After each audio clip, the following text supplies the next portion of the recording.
আমার কাছে মনে হয় যে পারফর্মার কাজ হলো পারফর্ম করা। সে যদি খুব ভেরি রিসেন্ট এক্সাম্পল দিই, যে নিশো ভাইয়ের কথা আমরা বলতে পারি। নিশো ভাই এমন একটা সময় সিনেমায় ব্যাক করলেন, সিনেমায় আসলেন যখন কিনা উনি নাটকে মানে চাইলেই খুব সেফ একটা ফিউচার করতে পারে। কারণ হচ্ছে ওনার নাটক হচ্ছে চাহিদা এখন পর্যন্ত তুঙ্গে, ওনাকে এখন পর্যন্ত নাটকে অডিয়েন্স মিস করে।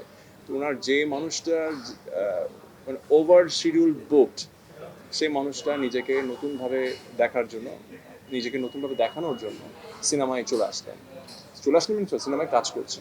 এমনটা না যে উনি সিনেমায় কাজ করার কারণে ওটিতে কাজ করা বন্ধ করে দিয়েছেন, বিষয়টা তা না, he is a performer. So আমার কাছে মনে হয় মানুষ এখন ওই স্মার্টনেসের জায়গায় আস্তে আস্তে পৌঁছে যাচ্ছে যে আমি আসলে কন্টেন্ট দেখতে চাই। ভেরি রিসেন্ট আমাদের উৎসব একটা ছবি এখন পর্যন্ত কাজ করে যাচ্ছে। উৎসব ছবি আপনি তো বলতে পারবেন যে এখানে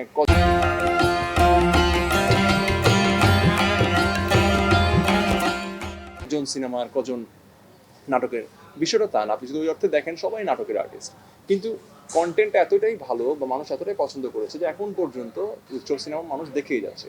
সো আমার কাছে দিন শেষে মনে হয় যে কন্টেন্ট ইজ ভেরি ইম্পর্টেন্ট।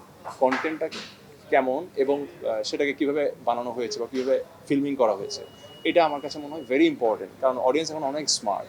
সিনেমার কথা, আর সিনেমাও তো দিন শেষে ছোট পর্দায় চলে আসছে। আমরা এখন ওটিটিগুলো দেখছি, অনেক সিনেমা এখন ওটিটিতে রিলিজ হচ্ছে, নেটফ্লিক্সে দেখছি, আমরা অ্যামাজন প্রাইম দেখছি। সো দ্যাট মিনস হোয়াট, ওইটাও তো ছোট পর্দা। সো আমরা দিন শেষে ওখানেও কিন্তু সিনেমা রিলিজ হচ্ছে। সো ওই যে আলাদা একটা বিষয়, একটা সময় ছিল যে আমরা তাকে শুধু সিনেমাতেই দেখি আর নাটকে দেখতে চাই না, বা নাটকে দেখে সিনেমা দেখতে চাই না। আমার মনে হচ্ছে কিছুটা হলেও অডিয়েন্স ওইটা থেকে বের হয়ে আসে।